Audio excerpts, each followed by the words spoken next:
ಸ್ನೇಹಿತರೆ ನಮಸ್ಕಾರ. ಈಗ ನಾನು ಸದ್ಯಕ್ಕೆ ಭಟ್ಕಳದ ಬ್ರೌನ್ವುಡ್ ಹತ್ರ ಅಂದರೆ SRS ಕಾಂಪ್ಲೆಕ್ಸ್ ಹತ್ರ ಇದ್ದೀನಿ. SRS ಸೌಧ ಇದು. ಬಟ್ ಇದು ನಮಗೆ ಫಸ್ಟ್ ಎಕ್ಸ್ಪೀರಿಯನ್ಸು ಲೈಫಲ್ಲಿ. ಇದು ಫಸ್ಟ್ ಟೈಮು ನಾವು ಹುಟ್ಟಾದ್ಮೇಲೆ ಫಸ್ಟ್ ಟೈಮ್ ಈ ಯುದ್ಧದ ಕಾರಣಕ್ಕಾಗಿ ನಮ್ಮೂರಲ್ಲಿ ಬ್ಲ್ಯಾಕ್ಔಟ್ ಆಗ್ತಾ ಇದೆ. ಅಂದರೆ ಮಾಕ್ ಡ್ರಿಲ್ ಇದು. ಇವತ್ತು 7:30 ಪ್ರಾರಂಭವಾಗಿ ಅರ್ಧ ಗಂಟೆ ತನಕ ಈ ಒಂದು ಮಾಕ್ ಡ್ರಿಲ್ ನಡೀತಾ ಇದೆ. ಪೂರ್ತಿಯಾಗಿ ಇಲ್ಲಿ ಬ್ಲ್ಯಾಕ್ಔಟ್ ಮಾಡ್ತಾರೆ. ಆ ಸಲುವಾಗಿ ಎಲ್ಲ ತಯಾರಿಗಳು ಕೂಡ ನಡೀತಾ ಇದೆ. ಈಗ ನೋಡಿ, ಈಗೆಲ್ಲ ಲೈಟಿಂದ ಜಗಮಗಿಸ್ತಾ ಇದೆ ಸದ್ಯಕ್ಕೆ. ಬಟ್ ಇನ್ನೊಂದು ಸ್ವಲ್ಪ ಹೊತ್ತು, ಒಂದು 7:15 ಆಯ್ತು. ಈಗ ಇನ್ನೊಂದು 15 ನಿಮಿಷದಲ್ಲಿ ಸಂಪೂರ್ಣವಾಗಿ ಈ ಜಾಗ ಬ್ಲ್ಯಾಕ್ಔಟ್ ಆಗುತ್ತೆ. ನಿಜಕ್ಕೂ ಒಂದು ಲೆಕ್ಕದಲ್ಲಿ ಇದು ಎಕ್ಸೈಟ್ಮೆಂಟ್ ಅಂತ. ಯಾಕಂದ್ರೆ ನಮ್ಮ ಜೀವನದಲ್ಲಿ ನಾವಿದು ಯಾವತ್ತೂ ಕೂಡ ನೋಡಿರಲಿಲ್ಲ. ಪಹಲ್ಗಾಮ್ ಅಟ್ಯಾಕ್ ಆಯಿತು 22ನೇ ತಾರೀಕು ಲಾಸ್ಟ್ ಮಂತು. ಈ ಅಟ್ಯಾಕ್ ಆದಾಗ ತುಂಬ ಬೇಸರ ಅಂತ ಅನಿಸ್ತು. ಲೈಕ್ ಒಂಥರ ಸೂತ್ಕ ಅಂತಲೇ ಅನ್ಬೋದು, ಅಷ್ಟು ಫೀಲ್ ಆಯಿತು. ಒಂದು ಧರ್ಮವನ್ನು ಕೇಳಿ ಹೊಡೆಯುವಂಥದ್ದು ಇದೆಲ್ಲ ನೋಡಿದಾಗ ನಾವು ಎಲ್ಲಿದ್ದೀವಿ, ಯಾವ ಶತಮಾನದಲ್ಲಿದ್ದೀವಿ ಅಂತ ಅನ್ನಿಸ್ತು. ಬಟ್ ಆಂಧ್ರ ನನಗೆ ಇದು ನಮ್ಮ ಹಣೆ ಬರ, ಏನೂ ಮಾಡೋಕ್ಕಾಗಲ್ಲ. ಇದಕ್ಕೆಲ್ಲ ರಿಟಾಲಿಯೇಟ್ ಮಾಡುವಂಥದ್ದು ಅಷ್ಟೇ ಇದೆ. ಏನು ತುಂಬ ಸಿಂಪಲ್ ಆಗಿ ಒಂದು ಬಾಂಬ್ ದಾಳಿನೋ ಏನೋ ಒಂದು ಸರ್ಜಿಕಲ್ ಸ್ಟ್ರೈಕ್ ಅಂತದ್ದು ಈ ಹಿಂದೆ ಏನು ನಡೆದಿತ್ತು ಅದೇ ರೀತಿಯಲ್ಲಿ ನಡೆಯುತ್ತೆ ಅಂತ ನಾವೆಲ್ಲ ಅಂದ್ಕೊಂಡಿದ್ವಿ. ಈ ಸಂದರ್ಭದಲ್ಲಿ ಭಾರತೀಯ ಸೇನೆ ಕೂಡ ಅತ್ಯಂತ ಉತ್ತಮವಾಗಿ ರಿಟಾಲಿಯೇಟ್ ಮಾಡ್ತು. ನೋಡಿ, ಇದು ಬ್ಲ್ಯಾಕ್ಔಟ್ ಬಗ್ಗೆ ಒಂದು ಪೊಲೀಸರು ಅನೌನ್ಸ್ಮೆಂಟ್ ಮಾಡ್ತಾ ಇದ್ದಾರೆ ನೋಡಿ. ಪಹಲ್ಗಾಮ್ ಅಟ್ಯಾಕ್ ಆದ ನಂತರ ನಮಗೆಲ್ಲ ಅನಿಸಿತ್ತು ಇದೆಲ್ಲ ಮಾಮೂಲಿದು, ಇದಕ್ಕೆ ದೊಡ್ಡ ಮಟ್ಟದ ಯಾವುದೇ ರೀತಿಯ ರಿಟಾಲಿಯೇಟ್ ಇಂಡಿಯಾ ಮಾಡಲ್ಲ. ಮಾಡಿದ್ರು ಲಾಸ್ಟ್ ಟೈಮ್ ಏನು ಸರ್ಜಿಕಲ್ ಮಾದರಿಯಲ್ಲಿ ಏನೋ ಒಂದು ಮಾಡುತ್ತೆ, ಆನಂತರ ಮತ್ತೆ ಅವರು ಯಾವತ್ತೂ ಒಂದಿನ ಸ್ಟಾರ್ಟ್ ಮಾಡ್ತಾರೆ. ಆನಂತರ ಈ ಮುಗ್ಧರ ಹೆಣ ಬೀಳುವುದು ಭಾರತದಲ್ಲಿ ತುಂಬ ಮಾಮೂಲು ಅಂತ ನಾವು ಅಂದ್ಕೊಂಡಿದ್ವಿ. ಆದರೆ ಅದು ಹಾಗಾಗಲಿಲ್ಲ. ಒಂದು ಮಟ್ಟಕ್ಕೆ ಈ ಸಲ ಈ ಹಿಂದೆ ಮಾಡಿದ್ದಕ್ಕಿಂತಲೂ ಉತ್ತಮವಾಗಿ ನಾವು ಸೇರ್ ತೀರಿಸಿಕೊಳ್ಳುವಂಥ ಕೆಲಸವನ್ನು ಮಾಡ್ತಾ ಇದ್ದೇವೆ. ಈ ನಿಟ್ಟಿನಲ್ಲಿ ಮೊನ್ನೆ ಬ್ರಹ್ಮೋಸ್ ಕೂಡ ಪ್ರಯೋಗ ಆಯಿತು ಅನ್ನೋದು ತುಂಬ ಖುಷಿ ಕೊಡುವಂಥ ವಿಚಾರ. ಮತ್ತು ಅವರ ಸುಮಾರು 12 ಏರ್ ಬೇಸ್ಗಳನ್ನೇ ನಾಶ ಮಾಡಿದ್ದಾರೆ ಅನ್ನೋದು ತುಂಬ ಖುಷಿ ಕೊಡುವಂಥ ವಿಚಾರ. ಸೊ ಈ ನಿಟ್ಟಿನಲ್ಲಿ ಇವತ್ತು ಇನ್ನೊಂದು ಸ್ವಲ್ಪ ಹೊತ್ತಲ್ಲಿ ಭಟ್ಕಳ ಭಾಗದಲ್ಲಿ ಈ ಒಂದು ಬ್ಲ್ಯಾಕ್ಔಟ್ ಮಾಕ್ ಡ್ರಿಲ್ ನಡೀತಾ ಇದೆ. ನೋಡಿ, ಎಲ್ಲ ಬ್ಲ್ಯಾಕ್ಔಟ್ ಮಾಡಿದ್ರೆ ಒಂದೊಂದೇ ಲೈಟ್ ಆಫ್ ಆಗ್ತಾ ಇದೆ. 7:15 ಆಯಿತು. ಸದ್ಯಕ್ಕೆ ನಾನು ಬಸ್ ಸ್ಟ್ಯಾಂಡ್ ಹತ್ರ ಇದ್ದೀನಿ. ನೋಡಿ, SRS ಕಾಂಪ್ಲೆಕ್ಸು ಫಸ್ಟ್ ಬ್ಲ್ಯಾಕ್ಔಟ್ ಮಾಡಿದ್ರು. ಗಾಡಿಗಳು ಕೂಡ ಸ್ಲೋ ಆಗಿ ನಿಲ್ಲೋದಕ್ಕೆ ಪ್ರಾರಂಭ ಆಗಿದೆ. ಸ್ನೇಹಿತರೆ ನೋಡಿ, ಇಲ್ಲೆಲ್ಲ ಬ್ಲ್ಯಾಕ್ಔಟ್ ಆಯಿತು. ಬಸ್ ಸ್ಟ್ಯಾಂಡ್ ಅಂತೂ ಸಂಪೂರ್ಣವಾಗಿ ಬ್ಲ್ಯಾಕ್ಔಟ್ ಆಯಿತು. ಇವತ್ತು ಆಕಾಶದಲ್ಲಿ ಒಂಚೂರು ಪ್ರಭೆ ಇದೆ. ಯಾಕಂದ್ರೆ ಹುಣ್ಣಿಮೆ ಕಾರಣಕ್ಕೆ ಆಕಾಶ ತುಂಬ ಪ್ರಭೆ ಇದೆ. ಆ ಸಲುವಾಗಿ ನಮಗೆ ವಿಡಿಯೋ ಮಾಡೋಕ್ಕೆ ಏನು ತೊಂದರೆ ಆಗಲ್ಲ.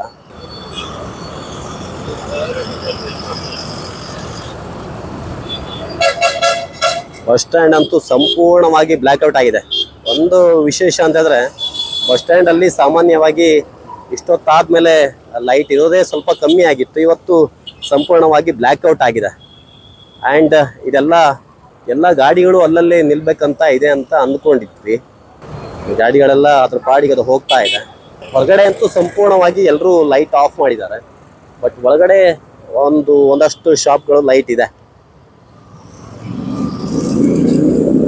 ಇದರ ಉದ್ದೇಶ ಇಷ್ಟೇ ಸ್ನೇಹಿತರೆ, ನಾಳೆ ಏನಾದರೂ ಯುದ್ಧ ದೊಡ್ಡ ಪ್ರಮಾಣದಲ್ಲಿ ಆಗಿ ವೈಮಾನಿಕ ಅಟ್ಯಾಕ್ ಆಗುವಂಥ ಚಾನ್ಸಸ್ ಏನಾದರೂ ಇದ್ದಾಗ ಆ ಸಂದರ್ಭದಲ್ಲಿ ಲೈಟ್ ಏನಾದರೂ ಆನ್ ಇದ್ದರೆ ವೈಮಾನಿಕ ದಾಳಿ ಆಗುವಂಥ ಚಾನ್ಸಸ್ ಜಾಸ್ತಿ ಇರುತ್ತೆ. ಸೈರನ್ ಏನಾದರೂ ಮೊಳಗಿದ್ರೆ ಆ ಸಂದರ್ಭದಲ್ಲಿ ಬ್ಲ್ಯಾಕ್ಔಟ್ ಮಾಡಿದ್ರೆ ಅಟ್ಲೀಸ್ಟ್ ಅವ್ರಿಗೆ ನಾವಿರೋ ಜಾಗಗಳು ಗೊತ್ತಾಗಲ್ಲ, ಗೊಂದಲ ಆಗುತ್ತೆ ಅಂತ ಉದ್ದೇಶಕ್ಕೆ ಈ ಒಂದು ಬ್ಲ್ಯಾಕ್ಔಟ್ ಮಾಕ್ ಡ್ರಿಲ್ ಮಾಡ್ತಾ ಇರೋದು. ಗೊತ್ತಿಲ್ಲ, ಇಲ್ಲಿಂದ ಐ ಥಿಂಕ್ ಗಾಡಿ ನಿಲ್ಲಿಸ್ತಾರೆ ಅಂತ ಕಾಣಿಸುತ್ತೆ. ಸರ್ಕಲಲ್ಲಿ ಗಾಡಿ ತಡೆಯೋ ಪ್ರಯತ್ನ ಆಗ್ತಾ ಇದೆ. ಅಲ್ಲಿ ಸ್ಟಾಪ್ ಆಗಿದೆ ಒಂದು ಗಾಡಿ. ಐ ಥಿಂಕ್ ಇಲ್ಲಿಂದ ಇಲ್ಲ, ಇಲ್ಲೂ ಗಾಡಿ ಏನು ನಿಲ್ಲಿಸ್ತಾ ಇಲ್ಲ, ಅದ್ರ ಪಾಡಿಗೆ ಅದು ಹೋಗ್ತಾ ಇದೆ. ಭಟ್ಕಳದ ಸರ್ಕಲ್ ಇದು. ಬ್ಲ್ಯಾಕ್ಔಟ್ ನೋಡೋ, ಇಲ್ಲೆಲ್ಲ ಗಾಡಿ ನಿಲ್ಲಿಸಿದ್ರು. ಬ್ಲ್ಯಾಕ್ಔಟ್ ಒಂದು ಮಾಕ್ ಡ್ರಿಲ್ ಸಕ್ಸಸ್ಫುಲಿ ಮಾಡುವಂಥ ಉದ್ದೇಶ. ಬಟ್ ಜನ ಕೇಳಲ್ಲ ಅಷ್ಟೊಂದು, ಅದೇ ಒಂದು ಬೇಸರ. ಯಾವ ಉದ್ದೇಶಕ್ಕಾಗಿ ಮಾಡ್ತರು ಅನ್ನುವಂಥ ಒಂದು ಕನಿಷ್ಠ ಜ್ಞಾನ ಅವರಲ್ಲಿ ಇಲ್ಲ. ಇಲ್ಲಿ ನೋಡಿ, ಸಂಪೂರ್ಣವಾಗಿ ಬ್ಲ್ಯಾಕ್ಔಟ್ ಆಯಿತು. ಆ ಕಡೆ ಈ ಕಡೆ ಗಾಡಿ ಬರ್ತಾ ಇದೆ, ಹೋಗೋ ಪ್ರಯತ್ನವನ್ನು ಮಾಡ್ತಾ ಇದ್ದಾರೆ ನೋಡಿ. ಬ್ಲ್ಯಾಕ್ಔಟ್ ನೋಡಿ, ಪೊಲೀಸರು ತಡೆಯೋ ಪ್ರಯತ್ನವನ್ನು ಮಾಡ್ತಾ ಇದ್ದಾರೆ. ಆದರೂ ಕೆಲವೊಬ್ರು ತಮ್ಮಷ್ಟಕ್ಕೆ ತಾವೇ ಹೋಗ್ತಾ ಇದ್ದಾರೆ ನೋಡಿ.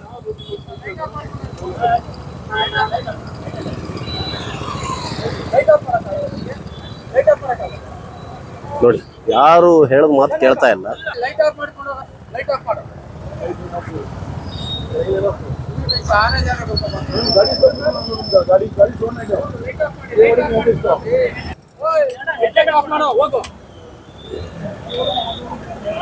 ಬ್ರದರ್, ಹೆಡ್ಲೈಟ್ ಆಫ್ ಮಾಡಿ ಹೋಗಿ, ಅರ್ಜೆಂಟ್ ಇದೆ, ಲೈಟ್ ಆಫ್ ಮಾಡ್ಕೋ ನೋಡಿ. ಎಲ್ಲ ಪೊಲೀಸರು ಲೈಟ್ ಆಫ್ ಮಾಡು ಕೇಳ್ತಾ ಇದ್ದಾರೆ, ಆದರೆ ತುಂಬ ಜನ ಲೈಟ್ ಆಫ್ ಮಾಡ್ತಾ ಇಲ್ಲ. ಅಂದರೆ ಇದ್ರ ಬಗ್ಗೆ ಕನಿಷ್ಠ ಪ್ರಜ್ಞೆನೂ ಇಲ್ಲ. ಕೆಲವೊಬ್ರು ಒಂದಷ್ಟು ಹೊರಗಡೆಯಿಂದ ಬಂದಿರೋ ಕಾರಣಕ್ಕೆ ಲೈಟ್ ಆಫ್ ಮಾಡ್ತಾ ಇಲ್ಲ, ಅವ್ರಿಗೆ ಗೊತ್ತಿಲ್ಲ ಭಟ್ಕಳದಲ್ಲಿ ಇಂಥದ್ದೊಂದು ನಡೀತಾ ಇದೆ ಅಂತ ಅವ್ರಿಗೆ ಅಂದಾಜು ಇಲ್ಲದೆ ಇರ್ಬೋದು ಪ್ರವಾಸಿಗರಿಗೆ. ಬಟ್ ಇಲ್ಲಿಯವ್ರಿಗೆ ಎಲ್ರಿಗೂ ಗೊತ್ತಿತ್ತು ಈ ವಿಚಾರದ ಬಗ್ಗೆ ನೋಡಿ. ಇವತ್ತೇ ಫಸ್ಟು ಈ ಟೈಮಲ್ಲಿ ಈ ಪರಿಯಾಗಿ ಬ್ಲ್ಯಾಕ್ಔಟ್ ಆಗಿದ್ದು. ಸ್ವಲ್ಪ ಸಮಸ್ಯೆ ಆಗುತ್ತೆ, ಬಟ್ ನಾವೆಲ್ಲ ಅಡ್ಜಸ್ಟ್ ಆಗಲೇಬೇಕು. ಯಾಕಂದರೆ ನಮ್ಮ ದೇಶಕ್ಕೆ ಬಂದೊದಗಿರುವಂಥ ಸಂಕಷ್ಟ ಇದು. ಈ ಸಂದರ್ಭದಲ್ಲಿ ನಾವು ಅಡ್ಜಸ್ಟ್ ಮಾಡ್ಕೊಳ್ಳಿಲ್ಲ ಅಂತಂದರೆ ನೋಡಿ, ನಮಗೆ ಈ ರೀತಿ ಅನಿಸ್ತಾ ಇದೆ. ನಾವು ಆದಷ್ಟು ಸೇಫೆಸ್ಟ್ ಪ್ಲೇಸಲ್ಲಿದ್ದೀವಿ ಕರಾವಳಿ ಭಾಗದಲ್ಲಿ. ನಮ್ಗೆ ಯಾವುದೇ ರೀತಿಯ ಅಂತಾರಾಷ್ಟ್ರೀಯ ಬಾರ್ಡ್ರ್ಗಳು ನಮಗೆ ಬರದೇ ಇರೋ ಕಾರಣಕ್ಕೆ ನಾವು ಅತ್ಯಂತ ಸೇಫ್ ಆಗಿದ್ದೀವಿ. ಒಂದು ಸಲ ನೀವು ಯೋಚನೆ ಮಾಡಿ, ಈ ಗಡಿ ಭಾಗದಲ್ಲಿರುವಂಥ ರಾಜ್ಯ ಜಿಲ್ಲೆ ಆದರೆ ಯಾವ ರೀತಿ ಇರುತ್ತೆ ನಮ್ಮ ಪರಿಸ್ಥಿತಿ ಅಂತ. ಆ ಸಲುವಾಗಿ ನಾವು ಇದಕ್ಕೆಲ್ಲ ಸಪೋರ್ಟಿವ್ ಆಗಿರ್ಬೇಕೆ ಹೊರತು ನಾವು ಇಲ್ಲೇನಾಗುತ್ತೆ ಹಾಗೆ ಹೀಗೆ ಮತ್ತೊಂದು ಅಂತ ಅಂದ್ಕೋಬಾರ್ದು. ಯಾಕಂದರೆ ಈಗ ತುಂಬ ಅಡ್ವಾನ್ಸ್ಡ್ ಆಗಿರೋ ಕಾರಣಕ್ಕೆ ಸೇನೆಗಳು ಎಲ್ಲಿ ಬೇಕಾದರೂ ಅಟ್ಯಾಕ್ ಆಗುವಂಥ ಚಾನ್ಸಸ್ ಇದೆ. ಆ ನಿಟ್ಟಿನಲ್ಲಿ ನಾವೆಲ್ಲ ಯೋಚನೆ ಮಾಡಬೇಕು. ಆಲ್ಮೋಸ್ಟ್ ಇಡೀ ಸರ್ಕಲ್ದಾದ್ಯಂತ ಎಲ್ಲ ಕಡೆನೂ ಬ್ಲ್ಯಾಕ್ಔಟ್. ಒಂದೇ ಒಂದು ಲೈಟ್ ಕಾಣೋ ಸಿಗ್ತಾ ಇಲ್ಲ ನಿಮಗೆ ನೋಡಿ. ಚಂದ್ರ ಅಂತೂ ಅತ್ಯಂತ ಶಾರ್ಪ್ ಆಗಿ ಕಾಣಿಸ್ತಾ ಇದೆ ನೋಡಿ. ಒಂದು 10 ನಿಮಿಷ ಕಳೆದು ಬಿಟ್ಟರೆ ಬ್ಲ್ಯಾಕ್ಔಟ್ ಮಾಕ್ ಡ್ರಿಲ್ ಏನಿದೆ ಅದು ಮುಗಿದೋಗುತ್ತೆ. ಕತ್ಲಲ್ಲಿ ಸರ್ಕಲ್ ಇದು ವಿಶೇಷವಾದಂಥ ಅನುಭವ. ಇಲ್ಲಿ ತನಕ ನಾವು ನೋಡದೇ ಇರೋದು ಇವತ್ತು ಸಂಭವಿಸ್ತಾ ಇದೆ.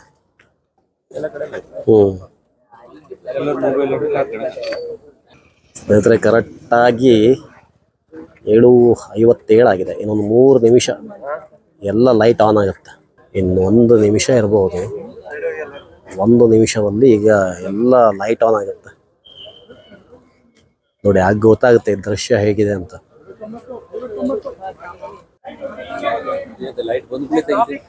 ಎಸ್ ಬಂದು ನೋಡಿ. ಅಂತೂ ನೈಟ್ ಬ್ಲ್ಯಾಕ್ಔಟ್ ಬೀಳ್ತು ನೋಡಿ. ಸುತ್ತಮುತ್ತ ದೃಶ್ಯ ಹೇಗಿದೆ ಅಂತ ನೋಡಿ. ಎಲ್ರಿಗೂ ಖುಷಿ ಆಗೋಯ್ತು. ತುಂಬಾ ವೈಟ್ ಮಾಡ್ತಾ ಇದ್ರು ನೋಡಿ. ಕೆಲವೊಂದ್ ಕಡೆ ಭಾರತ್ ಮಾತಾ ಕಿ ಜೈ ಅಂತ ಹೇಳ್ತಾ ಇದಾರೆ ನೋಡಿ. ಸುತ್ತಮುತ್ತ ಎಲ್ಲ ಒಂದೇ ಸಲ ಲೈಟ್ ಜಗಮಗ ಅಂತ ಹೇಳ್ತಾ ಇದೆ ನೋಡಿ. ಎಲ್ಲ ಲೈಟ್ ಆನ್ ಆಯ್ತು. ಇಷ್ಟೊತ್ತು ಸಂಪೂರ್ಣವಾಗಿ ಭಟ್ಕಳ ಬ್ಲ್ಯಾಕ್ಔಟ್ ಅಲ್ಲಿ ಇತ್ತು. ಇದೊಂದು ಒಳ್ಳೆ ಕಾರ್ಯಕ್ರಮ ಕೂಡ ಹೌದು. ಯಾಕಂದ್ರೆ ಇದ್ರ ಬಗ್ಗೆ ಒಂಚೂರು ಮಾಹಿತಿಗಳು ನಮಗೆ ಬೇಕಾಗುತ್ತೆ. ಒಂದೇ ಸಲ ನಾವು ತೊಂದರೆಗಳಾದಾಗ ಅಥವಾ ಏನಾದರೂ ಪಾಕಿಸ್ತಾನದಿಂದ ದಾಳಿನೇ ಆಯ್ತು ಅಂದಾಗ ಆಗ ಈ ಕನ್ಫ್ಯೂಷನ್ ಇರಲ್ಲ. ಇದ್ರ ಬಗ್ಗೆ ಮಾಹಿತಿ ಇರೋ ಕಾರಣಕ್ಕೆ